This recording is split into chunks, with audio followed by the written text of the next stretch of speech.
manusia. Ketika Yahudi itu nggak sadar, dia kan Allah itu Bapakku di dalam Yesaya 63 ayat 16. Bapa engkaulah Tuhan, Tuhan engkaulah Bapa kami. Sejak dari dulu namamu ialah penebus kami. Tapi ketika Yahweh ini sudah jadi manusia, Yahudi itu masih ngotot pengen nyembah Yahweh. Maka Yesus bilang kamu keturunan ular beludak. Matius 23 ayat 33. Itu loh, itu yang jadi masalah itu. Oke, yang namanya kekristenan harus memberitakan Yesus lahir, itu hanya bagian dari kecil Yesus lahir, ya toh. Lalu Yesus menjadi juru selamat. Pertanyaan sederhana, waktu Yesus manusia sudah juru selamat belum? Belum. Ayo, kalau juru selamat ya dia nggak bisa mati dong. Nanti Gus Imron ketawa itu, juru selamatmu nggak bisa menyelamatkan diri dari tiang gantungan. Nggak ikut-ikut saya, Pak. Oke, baik, kita reaksi dulu. Ini seru nih. Siapa sering ditanya gitu kan, Tuhanmu itu katanya juru selamat mati di salib nggak? Oke, mantap ini. Ada yang mau reaksi nggak nih? Ini lucu ini. Aku dulu ya biar terbuka ya. Ini ada dua persepsi yang berbeda gitu ya. Kalau Samuel Siahaan itu cenderung ingin memang menyetarakan Yesus sama dengan Sang Pencipta di waktu ada di muka bumi ini gitu. Cenderung untuk itu. Kalau Pak Henry Tan nggak bisa. Yesus selama hidup ya manusia. Karena dia sendiri nggak bisa menyelamatkan dirinya di tiang salib. Gitu ya. Terus blundernya Pak Henry adalah dia membantah Lukas 2 ayat 11. Padahal jelas-jelas di situ ayatnya berbunyi bahwa pada hari ini telah lahir bagimu Juru Selamat Kristus Tuhan di kota Daud.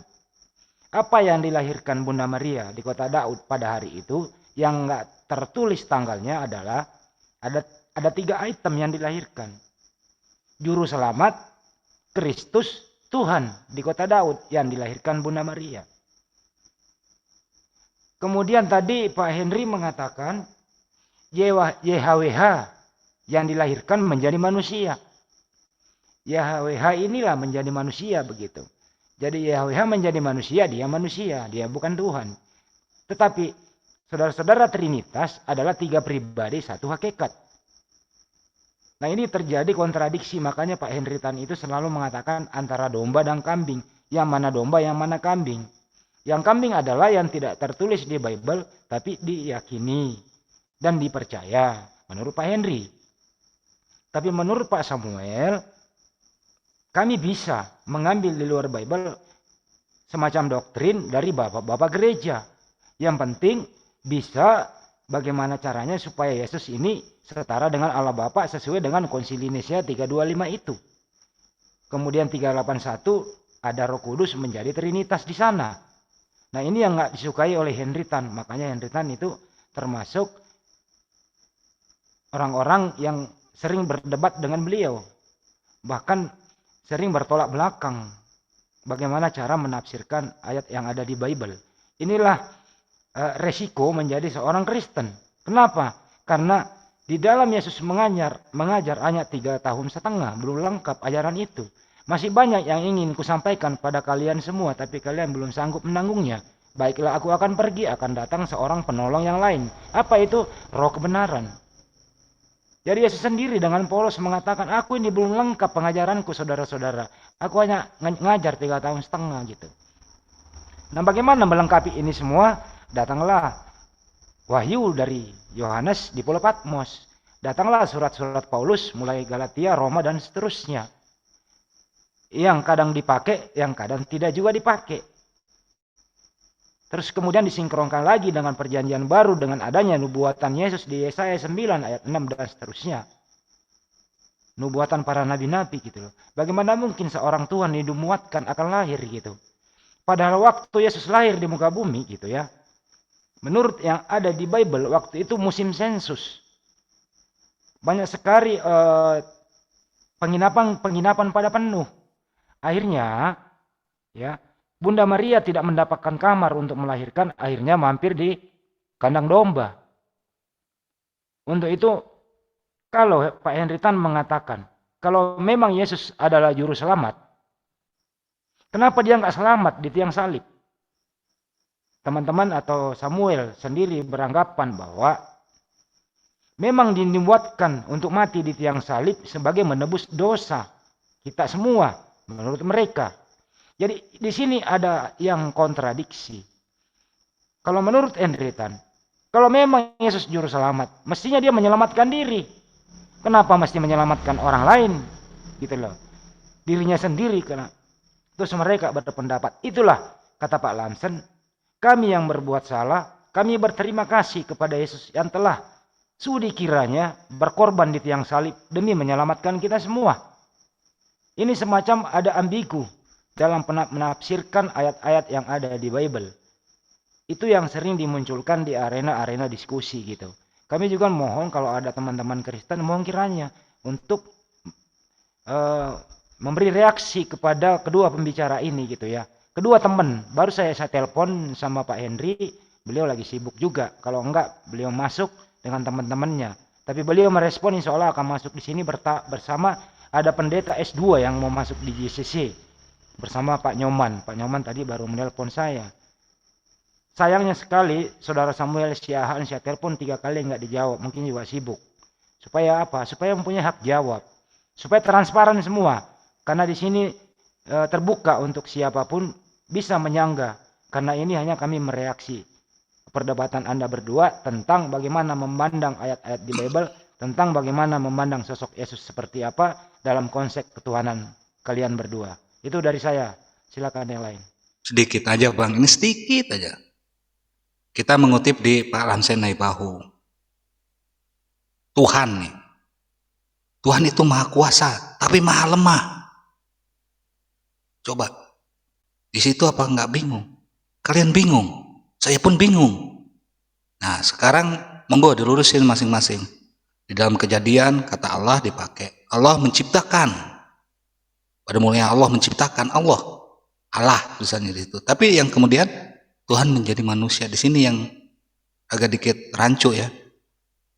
Dulu dalam kitab Bible dulu tahun 80, tahun 90 ke bawah itu masih Tuhan. Tahun 80-an lah. Itu masih Tuhan Allah, Tuhan Bapa. Tuhan Bapa, Tuhan Anak, Tuhan Roh Kudus. Tapi sekarang diganti Allah. Di mana-mana kata Allah, mau di Arab sana pun proper name, bukan generic name. Tapi dibisarkan Tuhan. Ada pertanyaan kemarin. Saya yang bertanya. Siap definisi Tuhan. Muter jawabannya, Bang. Ini wan filahi Allah. Tentang kata Tuhan aja udah muter-muter. Pada definisi Tuhan menurut KBBI, bukan menurut Islam atau menurut Kristen. Kita tengah-tengah. Tapi nyatanya muter-muter. Itu aja Bang Andi. Dilanjut Bang Andi. Yang lain dong dilanjut.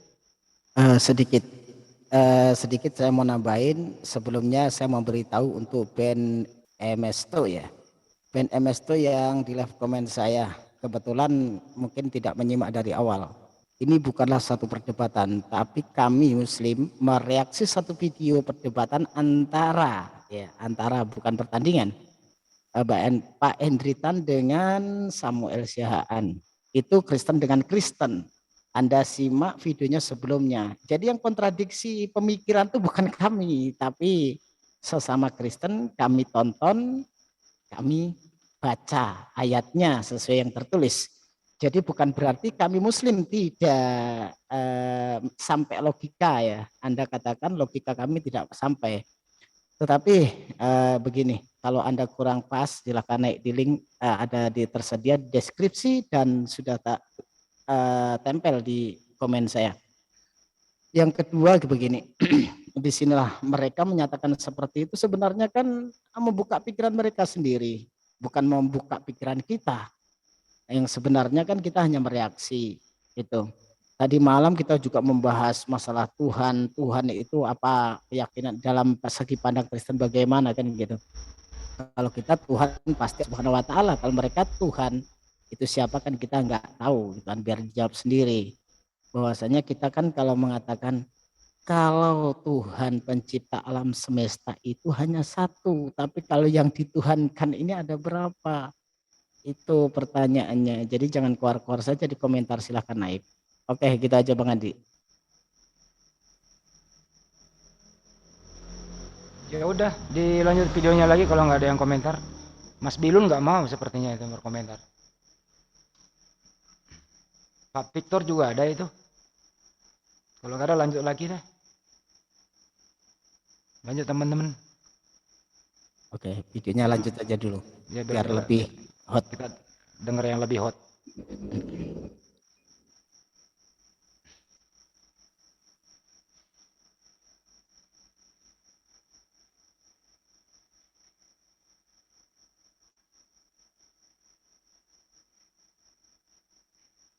Bisa turun juru selamat apaan itu? Ya, banyak orang Kristen menyalahartikan karena ada ayat Alkitab, hari ini telah lahir bagimu Kristus Tuhan di kota Daud, lalu dipikir yang lahir Kristus, yang lahir Tuhan. Salahmu di situ. Itulah Bentar, ya. Pak. Sebentar, Pak. Kata Tuhan di situ kan teks aslinya kurios, Pak. Diambil dari teks Ibrani aslinya adalah Adonai. Adonai adalah pengganti daripada kata Yod-He-Vav-He. Nah, orang Ibrani sejak 400 tahun sebelum Yesus lahir sudah menyebut Yod-He-Vav-He dengan sebutan Hashem, Beshem, atau Adonai. Begitu. Jadi semua kata Tuhan huruf kecil di dalam Perjanjian Baru dengan T huruf besar itu Adonai yang diterjemahkan ke dalam, bukan diterjemahkan sebenarnya. Jadi para rasul sudah berbicara bahasa Yunani, koine, tetapi dia kan orang Yahudi berbahasa Ibrani. Jadi dia sudah menyebut itu Adonai sebenarnya. Makanya diterjemahkan menjadi Tuhan huruf kecil, T huruf besar. Nah, jadi kata Allah di situ adalah predikat. Oke, title, bukan proper name, bukan real name. Nah, jadi ketika malaikat menyatakan telah lahir juru selamat. Juru selamat di sini, kalau saya debat sama orang Yudaisme, Pak, itu dibilang, oh itu Mesias, itu Mesia. Nah, tapi di Yesaya 43 ayat 11, akulah Yehova, tidak ada juru selamat selain daripada aku, pakai kata Mosia. Nah, jadi juru selamat satu-satunya, tidak ada yang lain selain aku. Itulah kata Echad, bukan Yahid tunggal. Lalu Yesaya 9 ayat 6, telah lahir bagi kita, telah diberikan seorang putra, telah lahir, namanya disebut Bapa yang kekal, Allah perkasa, Raja Damai. Gitu, Pak. Itu sudah dibuatkan. Nah, kalau Bapak tadi sebut ayat, namamu Bapa, namamu adalah penebus umatnya sejak dahulu kala. Sejak dahulu kala dia sudah disebut penebus, yaitu juru selamat. Kalau Bapak cek di Alkitab Perjanjian Lama, semua kata keselamatan di dalam teks Ibraninya adalah Yeshua. Jadi ketika Mazmur Daud berkata, Allah Elohim keselamatanku, Allahku keselamatanku, kataku ditambahin i jadi. Oke, jadi Eli Yesuati. Nah, ketika ada di kitab Perjanjian Lama dikatakan Tuhan keselamatanku, maka kata Tuhan huruf besar semua diganti menjadi kata Yahweh atau Yehova. Yehova, Yesua. Jadi kalau diterjemahkan ke dalam LAI-nya menjadi Yehova adalah Yesusku. Itu, Pak. Jadi memang dia sendiri, tidak ada yang lain, Echad, tidak ada yang lain selain dia yang datang menjadi manusia. Bukan seorang duta atau utusan, tetapi dia sendirilah yang datang. Kami membaca pikiran Anda. Anda ingin memiliki banyak uang. Imut aja, Bang. Untuk menyelamatkan umatnya. Yesus berkata, barang siapa yang melihat aku, ia melihat dia yang mengutus aku. Dia ngomong sama Filipus yang berpikiran. Jadi bukan Irenaeus, bukan si Agustinus atau siapapun di situ. Filipus sudah bertanya sama Yesus, tunjukkanlah Bapa itu kepada kami, itu sudah cukup bagi kami, nggak usah janji sorga. Kata Yesus apa? Selama ini kamu bersama-sama dengan aku, lu masak Indomie sama gua bareng, tapi lu nggak kenal gue. Kata Yesus, barang siapa melihat aku, ia telah melihat Bapa. Bagaimana lagi aku menunjukkan Bapa itu kepadamu? Itu closing statement Yesus sama Filipus. Bagaimana lagi aku nunjukin Bapa sama kamu? Udah nggak ada lagi Bapa. Sayalah dia. Akulah dia. Yesus berkata, Anihu. Dalam teks Yunani, ego eimi. Tetapi kata Anihu yang dipakai Yesus, kata terakhirnya, huruf terakhirnya pakai alef, Pak. Anihu. Ini ucapan-ucapan ilahi yang tidak boleh diucapkan oleh manusia. Makanya orang ahli Taurat merobekkan baju. Bajunya itu Imam Lewi, bajunya nggak boleh dirobekin loh, Pak. Nah, ketika Yesus berkata, akulah dia. Maka dia bilang, ahli Taurat itu saya tidak perlu lagi saksi. Hukum dia, bunuh dia, begitu. Nah, orang-orang ahli Taurat sudah berkata sebelumnya sama Yesus, kami tahu bahwa Allah adalah Bapa kami. Tetapi ketika Yesus berkata, Bapakku, mereka marah. Kenapa kamu menyamakan diri dengan Allah? Kenapa begitu? Karena Yesus berkata, Bapa, strip, ku, hanya huruf besar diterjemahkan oleh LAI, tetapi LAI kurang bisa menjelaskannya, saya jelaskan. Kataku di situ Yesus pakai mau, milikku. Jadi itu bedanya kalau di bahasa Inggris tuh Pak, mine sama me. Kalau Bapak jawab sama teman Bapak lagi bawa mobil Ferrari, that car is mine sama that's my car, itu beda Pak. Kalau that car is mine, itu berarti BPKB-nya, STNK-nya itu nama Bapak. Nah ketika Yesus berkata, Pateramo, Bapakku, ku di situ pakai kata hu, alef huruf besar dalam Ibrani, dalam teks Yunaninya mau, berarti Bapa milikku.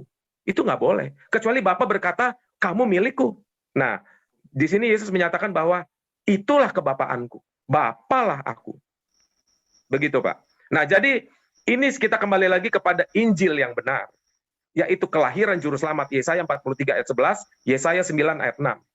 Jadi kalau ada kitab yang menyatakan bahwa Yesus, ya dia juru selamat, Mesias, Al-Masih, tetapi bukan Sang Yehova itu sendiri, itulah antikristus. Itu dia Pak. Oke, yang tadi Bapak bilang mengenai orang-orang Yahudi menolak Yesus itu karena mereka memang dinubuatkan untuk tidak mengenal. Yeremia 4:22, Yesaya 1 ayat 3. Sungguh bodohlah umatku, mereka tidak mengenal aku, mereka adalah anak tolol, tidak mempunyai pengertian. Yesaya 1 ayat 3, lembu mengenal pemiliknya tetapi Israel tidak. Keledai mengenal palungan yang disediakan tuannya, tetapi umatku tidak memahaminya. Yesaya 6 ayat 10, dan banyak lagi Pak. Yesaya 45 ayat 4, Yesaya 45 ayat 5. Gitu Pak. Itulah Injil yang palsu Pak. Juru selamat itu siapa?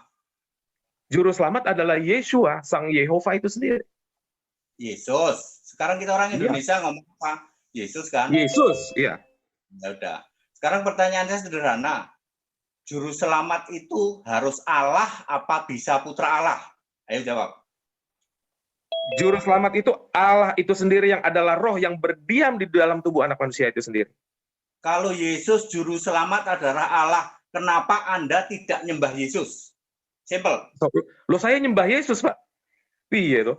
Yesus kok Bapak? Ayo. Yesus, Pak. Loh, kalau kan Pak Bapak nggak percaya. Pak Luka kan Bapak dalam nama Yesus tuh. Lah kalau Luga itu kan lain, Pak. Saya ini Samuel, makanan kita beda, Pak. Makanya ketika Bapak bertanya kepada saya nyembah siapa? Saya bilang nyembah Yesus, Bapak nggak percaya.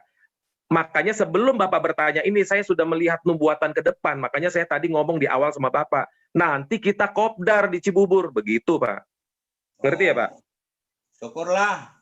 Penyembah saya Pak Siaan, saya lebih maksud saya kenapa saya ekstrim supaya orang itu dengar. Saya penyembah Yesus Allah yang benar, menolak nyembah Bapa. Saya tambahin itu supaya orang itu tidak ragu-ragu sebab ada yang Bapa dalam nama Yesus. Gitu betul. Loh. Betul. Saya penyembah Yesus Allah yang benar. Saya tambahin, saya menolak nyembah Bapa. Saya sudah nggak bawa Bapa. Itu saya, Pak. Ya, itu saya. Nah, kalau Pak Siaan juga begitu, ya oke. Stop dulu, stop. Kembali ke domba. Ini ada, saya duluan ya, ini ada kesepakatan di antara tidak sepakat ini. Serius. Ada kesepakatan di momen tertentu, ada tidak kesepakatan di momen-momen tertentu gitu ya. Tadi Samuel banyak sekali muter-muter gitu ya. Apa itu ego emi, ya. Apa itu anihu gitulah. Anihu adalah aku adalah Bapa, aku adalah dia. Yesus berkata aku dia, aku ini Bapa, makanya mau dibunuh kan gitu. Terus kemudian dia mengatakan kalau ini nih ya, kalau Yesus itu bukan Yehova, itulah antikristus gitu ya. Jadi pada dasarnya mereka berusaha bagaimana Yesus ini adalah Tuhan. Kalau Pak Henry Tan mengatakan dia nggak mau menyembah Bapa, dia menyembah Yesus. Terus itu Bapa siapa? Banyak sekali kata Bapa di Bible. Yang mengutus Yesus di Yohanes 17:3 dan lain-lain gitu loh. Sekarang kalau Pak Henry mengatakan tidak ada Bapa, terus yang mengutus Yesus di muka bumi ini siapa gitu loh. Apakah bisa dikatakan Yesus mengutus dirinya sendiri gitu? Padahal ada dua di dalam Yohanes 17:3 itu.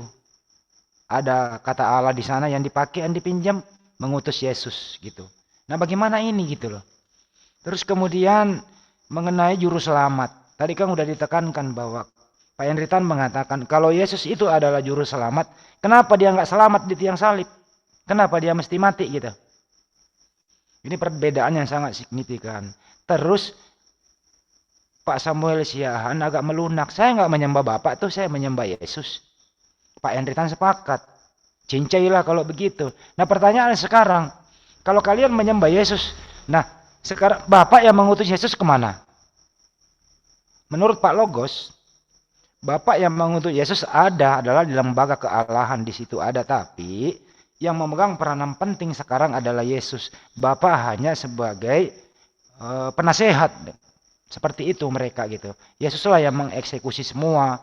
Yesus yang mengatur hidup matinya manusia. Yesus yang menerima penyembahan. Yesus yang menciptakan alam semesta. Terus Bapak ngapain? Kalau memang Yesus yang menginginkan semua ini, kuasa Yesus, artinya adalah Yesus juga yang bertanggung jawab, yang berkuasa penuh atas hamilnya ibu kandungnya. Dan kemudian Yesus pula yang dikandung. Kemudian Yesus pula yang dilahirkan. Nah, sekarang pertanyaannya, apa tidak terkunci dalam kandungan Bunda Maria hal-hal demikian gitu? Pada hari ini telah lahir bagimu juru selamat Kristus Tuhan di kota Daud. Anda mau mengeliminir ini semua dengan bermain huruf kecil, huruf besar, huruf T-nya itu gitu. Apa hubungannya huruf kecil dengan huruf besar? Jadi Anda jangan main-main di sini gitu loh. Mohon kiranya gitu loh. Kalau diskusi itu diskusi yang bagi data yang logis dan ilmiah dan pakai akal sehat lah gitu loh. Jangan terdoktrin dua-duanya, akhirnya sepakat dalam tidak sepakat gitu loh. Karena Anda berdua ini kan berlainan denom. Saya sering dialog kok sama Pak Henritan. Barusan dia bicara dengan saya via telepon. Samuel itu ya semacam tidak punya identitas. Apakah dia laki, apakah dia perempuan dalam hal berbicara ya. Gitu. Artinya abu-abu dalam berbicara, tergantung kemana arahnya gitu. Saya pernah juga dialog sama Pak Samuel Siahaan itu. Dia berkata gini, Hasem itu tertikam, Hasem itu mati di tiang salib gitu. Bayangin aja. Kalau Tuhan pencipta alam semesta mati di tiang salib, kemudian dikubur bangkit lagi gitu. Bangkit dengan tubuh kemuliaan, minta ikan goreng, terus kemudian naik lagi ke surga. Kembali memegang tampuk kekuasaan sebagai pencipta. Jadi ini semacam ada rekreasi di muka bumi. Bayangin aja kalau sudah mati menjadi mayat Tuhan hilang, kata Maria Magdalena di kuburan kosong. Mayat Tuhanku hilang. Nah ini semua semacam apa ya? Ya dilema buat mereka. Kita hanya mendengarkan lucu-lucuan ini. Tapi saya masih salut sedikit sama Pak Henritan. Mohon maaf. Kenapa? Karena dia masih fokus bahwa Yesus selama hidup di dunia dia bukan Tuhan. Nanti setelah dia naik, dia adalah Tuhan. Nah di sini perbedaannya. Ada persamaannya. Oke, kita sepakat. Seperti Pak Nyoman dan gereja ala Esa itu demikian adanya gitu ya. Tapi mereka nggak punya tempat dan mereka nggak punya izin untuk mendirikan itu. Itu kalau menurut saya yang lain. Monggo. Oke. Sedikit ya. Mereka ini sedikit menampilkan ada ayat yang mengatakan engkau harus menyembah Tuhan Allahmu dan hanya kepada Dia sajalah engkau berbakti. Yang di Matius ya Bang Bang Andi. Jadi ternyata kalau kita melihat perdebatan tadi Bang Andi, itu kasihan banget ya sama namanya Bapak itu ya. Nanti kalau ditanya pasti Bapak kan roh sudah masuk ke dalam Yesus gitu kan. Kasihan. Jadi kedudukan Bapak ini memang dikesampingkan. Terus pertanyaannya itu, kuasa Bapak itu gimana? Yang notabene dikatakan Bapak itu ada Allah pencipta sang pencipta alam semesta. Nah, ya akhirnya ya ayatnya ya berhamburan kuasanya Yesus utusan pencipta alam semesta yang sering kita bahas itu bahwasanya Allah Bapa menjadi firman yang seperti itu. Disinilah kadang-kadang yang kita ini dianggap tidak mengerti. Ya bahasa Indonesia aja kok nggak ngerti gitu. Seandainya nanti dikatain itu perumpamaan, itu yang tertulis jawabannya. Tapi seandainya kita baca yang tertulis, itu perumpamaan. Jadi memang kita hanya bisa tersenyum kalau melihat orang ini berdebat sepakat untuk tidak akan ada kesepakatan. Sebenarnya itu belum ada ujungnya itu. Nah, kata orang Jawa ini ternyata ini belum punya pakem, pegangan pokok yang sebenarnya. Kalau sudah punya pakem, pasti satu kata, Esa ya Esa, tak ada Tuhan Yesus itu di bumi menjadi Tuhan, mati menjadi Tuhan. Nah yang satu berkata seperti ini berarti bisa dikatakan belum